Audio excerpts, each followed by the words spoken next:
এইমাত্র পাওয়া আবহাওয়ার খুবই গুরুত্বপূর্ণ খবর। আজ রাতে উত্তরাঞ্চলের জন্য হুঁশিয়ারি সংকেত। তীব্র গরমে আবহাওয়ার বিরাট বড় সুখবর। উত্তরবঙ্গের জেলায় জেলায় ধেয়ে আসছে ভয়াবহ কালবৈশাখী ঝড় বৃষ্টি। পাশাপাশি দক্ষিণাঞ্চলের আবহাওয়া কেমন থাকতে পারে আজ রাতে? আগামী 24 থেকে 48 ঘন্টায় রাজধানী ঢাকা বিভাগ থেকে শুরু করে দেশের উত্তরাঞ্চল, ময়মনসিংহ, সিলেট এবং রংপুর বিভাগ, পাশাপাশি দেশের দক্ষিণাঞ্চলে খুলনা, বরিশাল এবং চট্টগ্রাম, এই তিন বিভাগের আবহাওয়ার পরিস্থিতি কেমন থাকবে? পাশাপাশি পশ্চিমবঙ্গ সহ উত্তরবঙ্গ, আসাম, ত্রিপুরা এবং বাংলাদেশের 64 জেলার আবহাওয়া কেমন থাকবে, কোন কোন জেলায় প্রচণ্ড ব্যবসা গরম থাকবে তা জানিয়ে দেবো। এবং তীব্র তাপপ্রবাহের সঙ্গে ব্যাপক আকারে কালবৈশাখী ঝড় বৃষ্টিপাতের সতর্কতা রয়েছে আগামী 4 দিনের মধ্যে। কোন কোন জেলায় ভারী বৃষ্টিপাতের সম্ভাবনা থাকবে তা ডিটেলসে জানিয়ে দেবো। পাশাপাশি আরও একটি আবহাওয়ার বিরাট বড় আপডেট হচ্ছে, বঙ্গোপসাগরের বুকে নতুন করে তৈরি হতে যাচ্ছে একটি শক্তিশালী ঘূর্ণিঝড়। এই ঘূর্ণিঝড় কতটা শক্তিশালী হয়ে কোন দিকে আঘাত আনবে তাও আমরা বিস্তারিতভাবে জানিয়ে দেবো ভিডিওটির মাধ্যমে। ভিডিওটি না টেনে শেষ পর্যন্ত দেখবেন, আর ভালো লাগলে লাইক করবেন। আর প্রতিদিনই গুরুত্বপূর্ণ আবহাওয়ার লেটেস্ট আপডেট পেতে আমাদের চ্যানেলটি সাবস্ক্রাইব করে পাশের বেল বাটনে ক্লিক করে রাখবেন।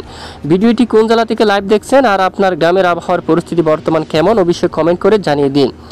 আজ দেখুন সরাসরি 16 মে রাতে আবহাওয়ার পরিস্থিতি কেমন, বা আগামীকালও কিন্তু আবহাওয়ার বিরাট বড় পরিবর্তন রয়েছে। তো আজ রাতে দেশের উত্তরাঞ্চলে ব্যাপক আকারে শক্তিশালী বজ্রবাহী মেঘ তৈরি হয়েছে। দেখুন এখানে জলকাত্র বা চিরাজগঞ্জ, এখানে বৃষ্টিপাত ঘটিয়েছে অনেক এলাকায়, সরিষাবাড়ি, নন্দিনী গ্রাম, ত্রিশাল, তারপর এখানে জামালপুর, নালিতাবাড়ি, এদিকে ফুলপুর, তারপর নেত্রগুনা, বাঘমারা অঞ্চল, কেন্দুয়া, পেনারবাগ, বিশনবাপুর, চাতকবাজার, জগন্নাথপুর এবং একদিকে বানিয়াচং, হাবিবগঞ্জ, সকল জেলার আকাশ কিন্তু প্রচণ্ড মেঘলা অবস্থা রয়েছে। কয়েক এলাকায় বজ্রপাত দেখা যাচ্ছে। আর এদিকে বাংলাদেশের একেবারে দক্ষিণ পূর্ব পাহাড়ি এলাকায় এবং মায়ানমার অঞ্চলে কিন্তু ভারী বৃষ্টিপাত হচ্ছে। সেই সঙ্গে কিছুটা আংশিক বৃষ্টি কিন্তু বাংলাদেশের একেবারে বর্ডার এলাকায় প্রবেশ করেছে, যেমনটা একেবারে পাহাড়ি এলাকায়, বাংলাদেশের একেবারে দক্ষিণ পূর্ব এলাকায় তানসি, লামা, আলীকদম, এখানে কিছুটা বিক্ষিপ্ত বৃষ্টিপাতের সম্ভাবনা থাকবে আজ রাতে। পাশাপাশি অন্যান্য এলাকায় আকাশ আংশিক পরিষ্কার দেখা যাচ্ছে। শ্যানবাগ, ফরিদগঞ্জ, মতিরহাট, বরিশাল, মাদারীপুর, পিরোজপুর, খুলনা, সাতক্ষীরা, শিবনগর, যশোর, লোহাগাড়া আপাতত বৃষ্টিবাহী তেমন মেঘ নেই। তবে আগামী 24 থেকে 48 ঘন্টায় দেশের অনেক এলাকায় শক্তিশালী কালবৈশাখী বজ্রবাহী মেঘ তৈরি হতে পারে, সঙ্গে অনেক এলাকায় মাঝারি থেকে ভারী বৃষ্টিপাত হওয়ার কিন্তু সম্ভাবনা থাকবে। ইতিমধ্যে আমরা সরাসরি লাইভ স্ক্রিন থেকে দেখতে পাচ্ছি বর্তমান দেখুন রাজধানী ঢাকা বিভাগের উত্তরাঞ্চলে বৃষ্টির মেঘ প্রবেশ করছে। রাতে কাপাসিয়া সহ বাঁশটাইল এবং কাতিয়াদি এবং এখানে অনেক এলাকায় বৃষ্টিপাত হওয়ার সম্ভাবনা রয়েছে। এখানে মাওনা অঞ্চল, তারপর এখানে নিগাতি এই এলাকায়, এখানে দেখুন লাঙ্গাইয়ের এই এলাকায়, তারপর এখানে দেখুন এই সকল এলাকায় প্রচণ্ড কালবৈশাখী বজ্রসহ বৃষ্টিপাতের সম্ভাবনা থাকবে আজ রাতে। বাংলাদেশের দক্ষিণ পূর্ব অঞ্চলে কিন্তু বৃষ্টিপাতের সম্ভাবনা থাকবে আজ রাতে। এবং আগামী 24 থেকে 48 ঘন্টায় কোন কোন জেলাগুলোর উপর নতুন করে বৃষ্টিপাতের সতর্কতা রয়েছে তা এক নজরে দেখে নেওয়া যাক।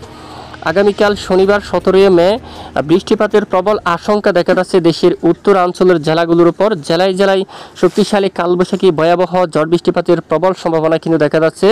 আবহাওয়ার বিরাট বড় সতর্কতা কিন্তু উত্তরবঙ্গের জন্য রয়েছে, তাই উত্তরবঙ্গে যারা রয়েছেন তারা অবশ্যই সতর্কতা অবলম্বন করবেন। এখানে লালমোহন এবং দিনহাটা, শীতলকুচি, জলঢাকা অঞ্চল, রংপুর এবং দেবীগঞ্জ, বুধা, পঞ্চগড় সহ উত্তরবঙ্গের সকল জেলার উপর ভয়াবহ কালবৈশাখী প্রচণ্ড বৃষ্টিপাতের সম্ভাবনা থাকবে।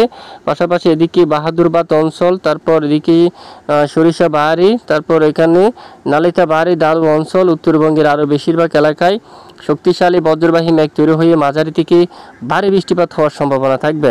ময়মনসিংহ, ত্রিশাল এবং ফুলপুর, জামালপুর, নালিতাবাড়ি, দালু, বাঘমারা, টুরা, তারপর এখানে দেখুন দাদিঙ্গিরি অঞ্চল সহ এই সকল জেলার উপর কৃষ্ণাগঞ্জ, তারপর কাতিয়াদি, ইটনা, তারপর এখানে অনেক এলাকায় শক্তিশালী ভয়াবহ প্রচণ্ড গতিতে বৃষ্টিপাতের সম্ভাবনা থাকবে।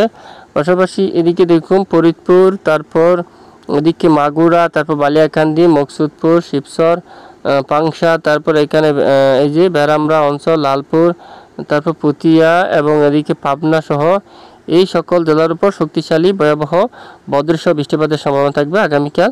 এবং আগামী 24 থেকে 48 ঘন্টার মধ্যে আবারও উত্তরবঙ্গের বেশিরভাগ এলাকায় শক্তিশালী ভয়াবহ কালবৈশাখীর সতর্কতা রয়েছে। তখন মাদান অঞ্চল, মৌলভীবাজার, সিলেট, লাখাই, কিশোরগঞ্জ, বাঘমারা, বিশনবাপুর, রাজীবপুর, গাইবান্ধা, রংপুর সকল জেলার উপর দিয়ে ভয়াবহ কালবৈশাখী, ব্যাপক বজ্রসহ প্রচণ্ড আকারে বৃষ্টিপাতের সম্ভাবনা থাকবে।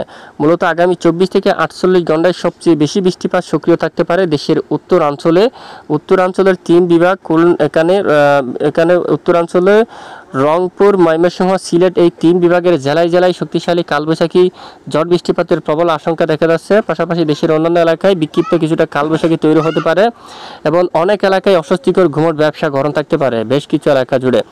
এবং মে মাসের শেষের দিকে বঙ্গোপসাগর বুকে নতুন করে একটি ঘূর্ণিঝড় তৈরি হতে পারে, সেটিও আমরা ডিটেলস আপনাদেরকে দেখিয়ে দিচ্ছি। আসুন আমরা এক নজরে দেখিনি।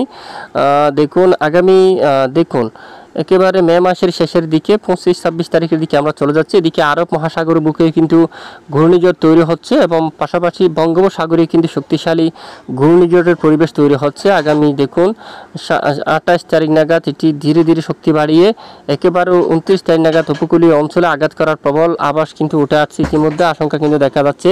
তবে এটি গতিবিধি চেঞ্জ হতে পারে, এর দিক পরিবর্তন হতে পারে।